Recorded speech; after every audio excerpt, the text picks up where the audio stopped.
वार्ता में आदरणीय श्री राहुल गांधी जी का और आप सबका स्वागत है। आज देश जब महंगाई के बोझ तले पिस रहा है, आज देश की गृहिणी का बजट जब बिगड़ चुका है, तो ऐसे में कुछ महत्वपूर्ण विषय लेकर आदरणीय राहुल गांधी जी आपके बीच में उपस्थित हैं। मैं उन्हें आग्रह करूंगा कि वो सीधे आपसे अपनी बात कहेंगे। आदरणीय Rahul ji. Namaskar. Thank you for coming here today. आज मैं प्राइस राइज की, पेट्रोल, डीजल और गैस की बारे में आपसे, देश की जनता से बात करना चाहता हूं। डीजल, पेट्रोल, ये तकरीबन इकोनॉमी के हर भाग में कहीं ना कहीं इनपुट होता है इसका। तो जब डीजल और पेट्रोल के दाम बढ़ते हैं, एक तो डायरेक्ट चोट लगती है और एक इनडायरेक्ट चोट लगती है। डायरेक्ट लगती है जो गाड़ी में, स्कूटर में, ट्रक में चलता है, उसको डायरेक्ट में चोट लगती है। और इनडायरेक्ट जो लगती है, जब डीजल का, पेट्रोल का ट्रांसपोर्ट कॉस्ट बढ़ती हैं, ट्रांसपोर्ट कॉस्ट बढ़ती हैं, दाम बढ़ते हैं। और साल से हमने एक नया आर्थिक पैराडाइम, एक तरफ डीमोनेटाइजेशन, दूसरी तरफ मोनेटाइजेशन। ये एक तरफ डीमोनेटाइजेशन, दूसरी तरफ मोनेटाइजेशन। फाइनेंस मिनिस्टर ने कहा, मोदी जी ने पहले कहा था मैं डीमोनेटाइजेशन कर रहा हूं, और फाइनेंस मिनिस्टर कहती रहती है। तो जनता ये पूछ रही है कि मोनेटाइजेशन किसका, डीमोनेटाइजेशन किसका? क्योंकि मोनेटाइजेशन हो रहा है तो किसी का तो हो रहा होगा, और डिमोनेटाइजेशन हो रहा है तो किसी का हो रहा होगा। तो मैंने आपके लिए, मोदी जी के लिए बहुत अच्छी तरह लिखा है, डिमोनेटाइजेशन किसका हो रहा है? किसानों का हो रहा है, मजदूरों का हो रहा है, जो छोटे दुकानदार हैं, मिडिल साइज बिजनेस वाले हैं, स्मॉल बिजनेस वाले हैं, उनका हो रहा है, एमएसएमईज का हो रहा है, सैलरीड क्लास, सरकार के जो एम्प्लॉइज हैं उनका हो रहा है, और जो ईमानदार इंडस्ट्रियलिस्ट हैं उनका हो रहा है। अब मोनेटाइजेशन किसका हो रहा है? 4-5 नरेंद्र मोदी जी के जो मित्र हैं, उनको आप 4-5 कह दीजिए, उनको आप हम दो हमारे दो कह दीजिए, जो आप कहना चाहते हैं कह दीजिए। तो ये इकोनॉमिक ट्रांसफर हो रहा है। और बड़ी इंटरेस्टिंग बात निकली है, मैं सोच रहा था, जी कहते रहते हैं कि जीडीपी बढ़ रही है, फाइनेंस मिनिस्टर कहती है कि देखिए जीडीपी का प्रोजेक्शन ऊपर की ओर है, जीडीपी एक तरफ दौड़ रही है, और फाइनेंस मिनिस्टर, प्रधानमंत्री कहते हैं जीडीपी बढ़ रही है। फिर बात मुझे समझ आई, जीडीपी का मतलब क्या? गैस, डीजल, पेट्रोल, इनका यह कंफ्यूजन है। और मैं अब आपको गैस, डीजल, पेट्रोल के दाम और जीडीपी किस प्रकार थोड़ा डायरेक्ट बताना चाहता हूं। 2014 में नरेंद्र मोदी जी ने कहा था कि डीजल, पेट्रोल के दाम बढ़ते जा रहे हैं। आपको 2014 में 410 रुपीज सिलेंडर की प्राइस थी जब हम ऑफिस छोड़। आज 885 रुपीज प्राइस है, 116% इंक्रीज। पेट्रोल की प्राइस 5 रुपीज 2014 में, आज 42% प्राइस इंक्रीज। 50 डीजल 88 रुपीज आज, 55%, 55% इंक्रीज। अब मजेदार बात यह है कि कोई आर्ग्यूमेंट, तो इंटरनेशनल रेट बढ़ा है, इंटरनेशनल मार्केट पे डीजल पेट्रोल का दाम बढ़ा होगा, इसलिए हिंदुस्तान की जनता, इसलिए ये पूरा मोनेटाइजेशन डिमोनेटाइजेशन का तमाशा चल रहा है। मगर अजीब सी बात, जब यूपीए की सरकार थी 2014 में, तो 105 रुपीज कच्चे तेल का दाम था, आज 71 रुपीज है। % ज्यादा था हमारे टाइम। गैस इंटरनेशनल प्राइस देख लीजिए, हमारे टाइम 880, आज 653, 26 कम। तो international price, diesel price, petrol price, oil price गिर रहे हैं और हिंदुस्तान में बढ़ते जा रहे हैं। दूसरी तरफ हमारे जो एसेट्स हैं उनको बेचा जा रहा है। 23 लाख करोड़ रुपए, 23 लाख करोड़ रुपए सरकार ने जीडीपी से कमाया है। जीडीपी वो ग्रोस डोमेस्टिक प्रोडक्ट नहीं, डीजल पेट्रोल। मेरा सवाल है, ये ते पे गए कहां? और जनता को यह पूछना चाहिए कि आपके जो निकाला जा रहा है, छीना जा रहा है, ये कहां जा रहा है? जो हिंदुस्तान के एसेट्स हैं, हमारी कंपनीज हैं, उनको बेचा जा रहा है, डिमोनेटाइजेशन किया जा रहा है, नोटबंदी की जा रही है, जीएसटी आपसे पैसा छीना जा रहा है, किसानों के 3 कानून बने हैं, वहां से आपका पैसा छीना जा रहा है। तो ये जा कहां रहा है? आपके पास तो नहीं आ रहा, आपके जेब में तो नहीं जा रहा। तो हिंदुस्तान के युवाओं को, जनता को यह सवाल पूछना पड़ेगा कि ये जा कहां रहा है, किसको मिल रहा है ये सब पैसा? अब अंग्रेजी में बोल देता हूं। Do I need to say it in English or can I just? You'd like me to say it in English? Do you want me to? Huh? Broadly, the government has a new concept of GDP. Is an increase in GDP means an increase in gas, diesel, and petrol prices. Over the last 7 years, they've earned 23 lakh crores from an increase in diesel, petrol, and gas. Single person is affected by this. There are two effects. There's a direct effect and an indirect effect. The direct effect is when people buy fuel for their diesel for their trucks. An indirect effect is when the price of diesel, petrol rises. The prices because transport costs increase. So the country is bearing a massive cost as a result of this dramatic increase. I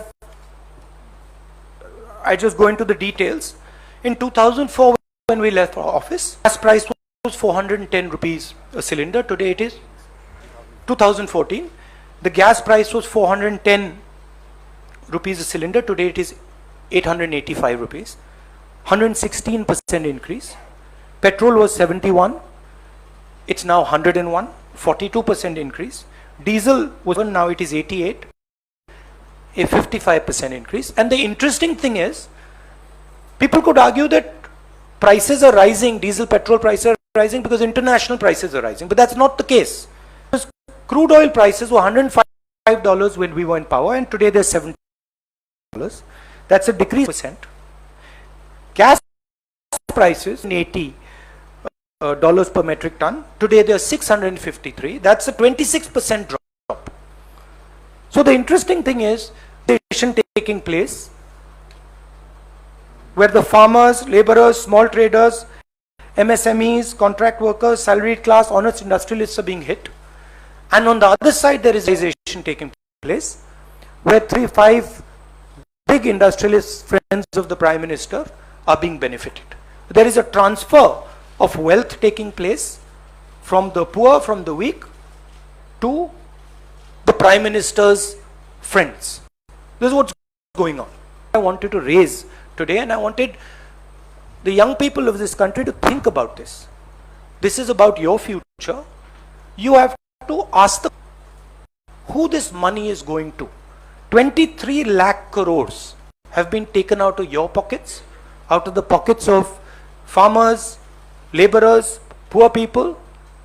Question is, where are they going? At the same time, we see the finance minister talking about monetization, where your assets, the assets of this country, are basically being given away at cut rate prices again to 3 or 4 of the Prime Minister's favorite people. So that's what I wanted to raise today. If you have some questions, I'm happy to answer them. I would like to keep the focus on price rise and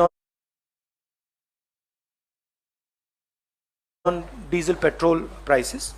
Thank you, sir. Arun will begin with you.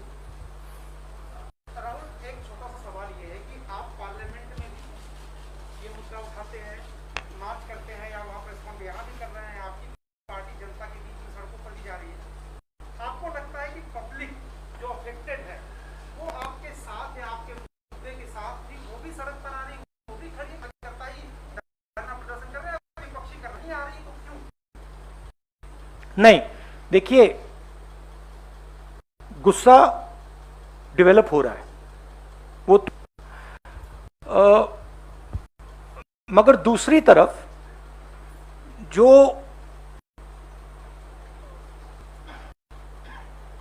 वो आवाज है उसको systematically दबाया भी जा रहा है।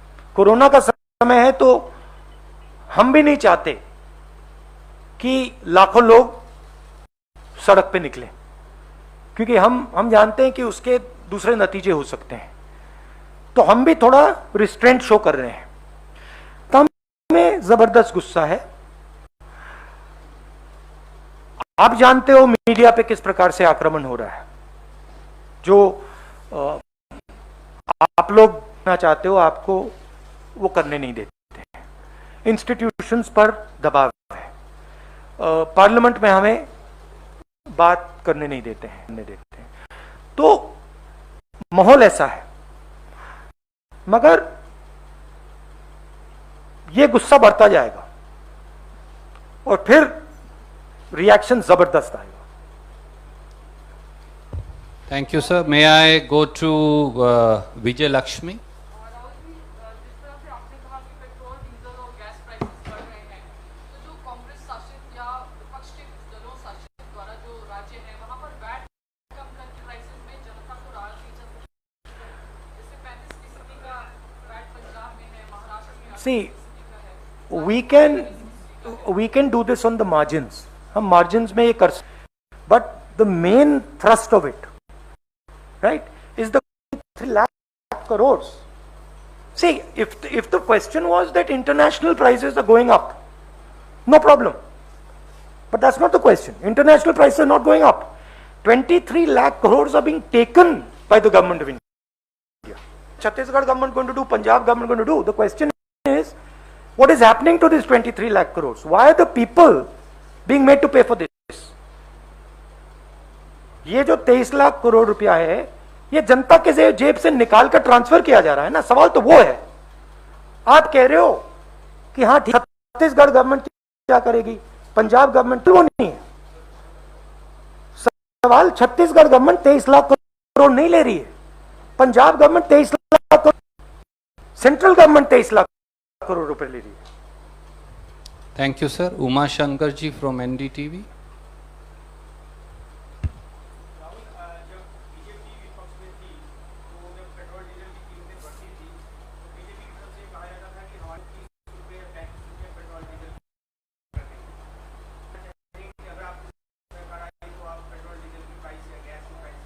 नहीं, मुझे वो कहने की जरूरत नहीं।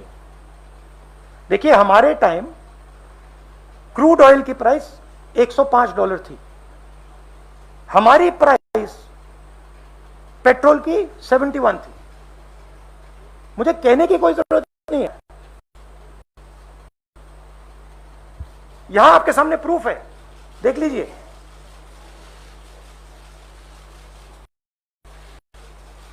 अच्छी तरह से देख लीजिए। तो ये कहने की बात नहीं है, ये रिकॉर्ड है। जब ये 410 रुपए का था, आगे पीछे जाते थे, कहते थे मैं इसको कम करूंगा, ये 885 हो गया है। जब ये 7 कहते थे मैं कम करूंगा, हो गया। अरे हमारे टाइम तो 71 था। हमने करके दिखाया है। ठीक है, अगर इसकी प्राइस, अगर ऑयल की प्राइस आज 150 140 होती तो फिर वो दूसरा सवाल होता। वापस दर पे ले आए। अरे सवाल ये है कि इंटरनेशनल रेट कम हो रहा है और आप प्राइस बढ़ाते जा रहे हो। हमने $105 पे प्राइस को $71 पे मेंटेन किया था। आप $71 पे आपने प्राइस आपने 101 कर दिया है। Thank you sir. May I now ask मौसमी फ्रॉम आज तक। राहुल, जीडीपी का जिक्र आपने किया तो जीडीपी फर्स्ट क्वार्टर के फिगर्स आए हैं, जीडीपी ग्रॉस डोमेस्टिक वो 20.1%, सॉरी 21% है, which is still less than the pre-pandemic time, the first quarter. क्या आपको लगता है कि रिकवरी की तरफ है, क्योंकि कई हेडलाइंस बनी कि जीडीपी जो है ट्रैक पे आ गई है और हाउसहोल्ड बहुत बुरी तरह से इम्पैक्ट है। सी देखिए, वो साइक्लिकल प्रॉब्लम नहीं है, वो स्ट्रक्चरल प्रॉब्लम है। मैं फिर से, ये साइक्लिकल प्रॉब्लम नहीं है, ये स्ट्रक्चरल प्रॉब्लम है। इसका मतलब क्या? बिना डायरेक्शन को चेंज किए, बिना विजन को चेंज किए, इसमें से बाहर नहीं निकला जा सकता है। एक्सेप्ट करते हैं कि 2012 में हमारी स्ट्रेटेजी तो जो 1990 से 2012 तक चली, वो 2012 में उसने चलना बंद कर दिया था। हमारा कहना था एक नए दृष्टिकोण की जरूरत है, एक नए अप्रोच की जरूरत है, और बिना नए अप्रोच के बात, नरेंद्र मोदी जी ने वायदा किया था मैं नया अप्रोच लाऊंगा, न्यू इंडिया, ये जो सब बोलते रहते हैं, बट वो नया अप्रोच नहीं है, वो खोखला है। उन्होंने मेक इन इंडिया की बात की, कुछ बनना है इंडिया में?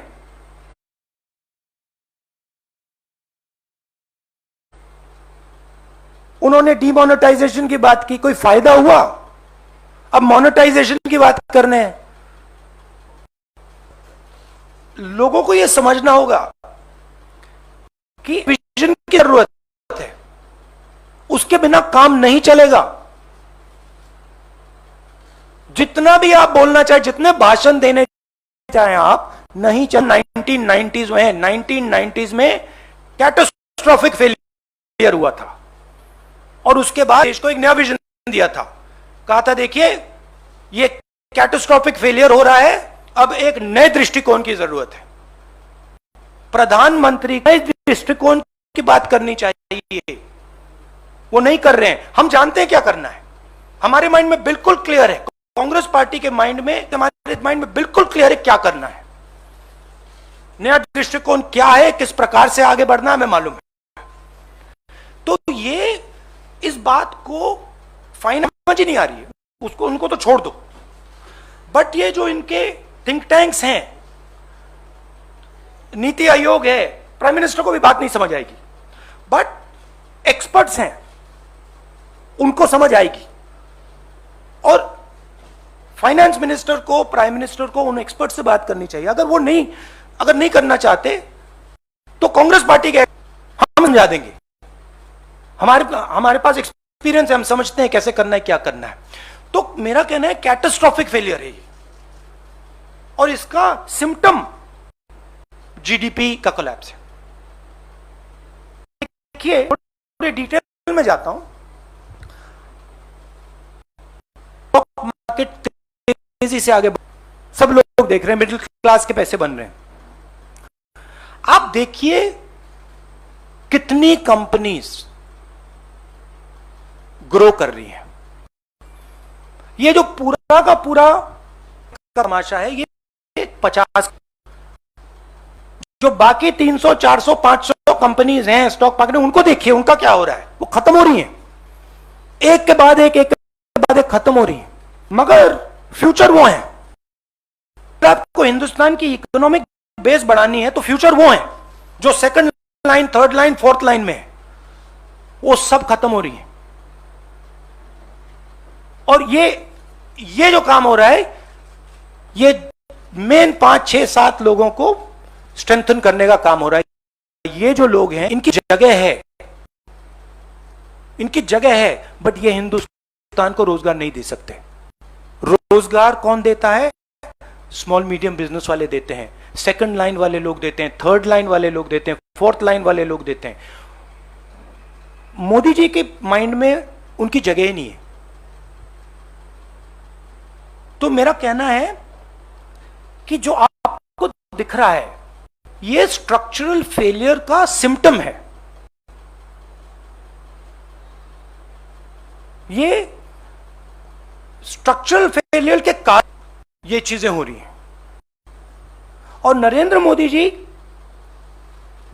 अगर एक्चुअल देश के सही प्रधानमंत्री होते, देखिए मैं समझ रहा हूं कि स्ट्रक्चरल फेलियर है, और मैं अब देश को एक नया दृष्टिकोण देने जा रहा हूं,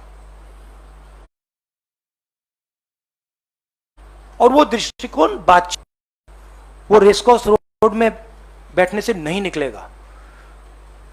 किसानों से जाके बात कीजिए, मजदूरों से जाके बात कीजिए, बाकी इंडस्ट्रियलिस्ट से जाके बात कीजिए, स्मॉल मीडियम बिजनेस वालों से बात कीजिए, फिर आपको देश का एक विजन निकलेगा। उसमें से, उस बातचीत में से देश का विजन निकलेगा। हमने वो बातचीत की है, तय करना क्या है। Thank you, sir. Just 1 second. No. Jagran, our friend. I'll come to.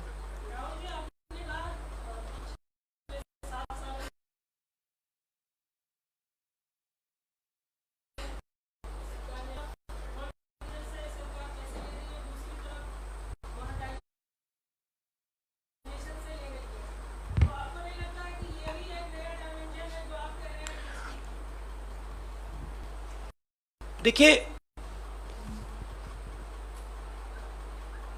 मैं ध्यान से अपना ऑब्जर्वेशन करता हूं, मैं सोच समझ के करता हूं। बेसिकली क्या हो रहा है, मैंने आपसे कहा कि स्ट्रक्चरल फेलियर है और सरकार पैनिक कर रही है। सरकार, नरेंद्र मोदी एक्चुअली डर गए हैं, रियलिटी से डर गए हैं। उनको दिख रहा है कि मैंने देश को ये वायदे किए थे और इन वायदों को मैं पूरा नहीं, उनको दिख रहा है। और में आ गए हैं।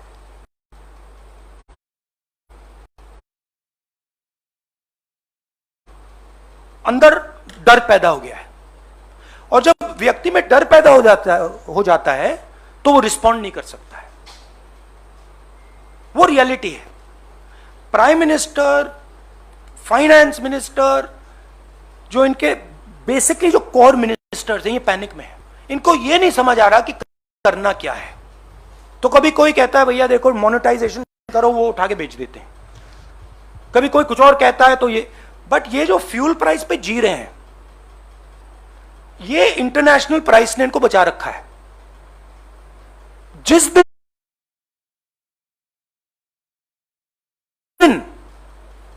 कोरोना की बात कही, मैं फिर से बोल रहा हूं, जिस दिन ये क्रूड ऑयल की प्राइस आज क्या है, 70 है ना, 70 है ना आज। अगर ये गलती से भी 70 से 80, 80 से 90, 90 से 100 हो गई, यहां पे पूरा मामला कंट्रोल से बाहर चला जाएगा। तो ये देश की सिचुएशन है, ये रियलिटी है। ये लगे ना लगे वो अलग बात है। इसको देख के कि हमारे जो प्रधानमंत्री हैं वो घबरा गए, डर गए, इसको देख के चाइना भी अपना प्लानिंग कि हिंदुस्तान बेसिकली एक प्रकार से इकोनॉमिक क्राइसिस में है, पैनिक में है, तो हम जो निकाल सकते हैं निकाल लो। ये हो रहा है। अच्छा है वो मैं नहीं जानता, मेरा काम सच बोलने का है। ये रियलिटी है देश की।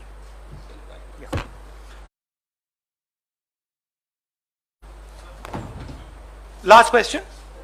राहुल जी, महंगाई आज नहीं बढ़ी है, पिछले 7 सालों में लगातार आंकड़े बताते हैं पेट्रोल, डीजल और रसोई गैस के दाम बढ़ते जा रहे हैं। लेकिन चुनावों में देखते हैं तो क्या कांग्रेस को मुद्दा नहीं बना पाती, या लोगों को आपको लगता है नहीं पड़ रहा? आखिर मैंने इसका जवाब आपको पहले दिया। Instead of the press, not allowing the true voice to come out, threats, intimidation, violence. Thank you.